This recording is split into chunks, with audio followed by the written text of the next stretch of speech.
ইয়ে করতে পারো না। দাও দাও, তুমি নদী দখল করে নিচ্ছ, দিয়ে বলছে ভরাট হয়ে যাচ্ছে।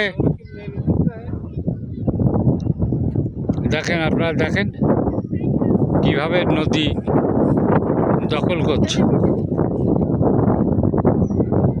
কপোতাক্ষ নদ সামান্য একটু চর পড়ছে, বিদা দেখেন কিভাবে মানুষে দখল করে মৎস্যকর করছে। এটি হচ্ছে আমাদের দুর্গাপুর ইউনিয়ন কালাবাগি বাজার সংলগ্ন। এই যেখানে যে পূজা মণ্ডপটা আছে, পূজা মণ্ডপের সোজাসুজি। হ্যাঁ, ইনি বেঁধে নিচ্ছে, নিজেই বলতে যে আমি বেঁধে নিচ্ছি। কাদের, পশ্চিম দুর্গাপুরে কাদের, এ বলছে সবাই বেঁধে নিচ্ছে, আমিও নিচ্ছি। হ্যাঁ, চিন্তা করা যায়।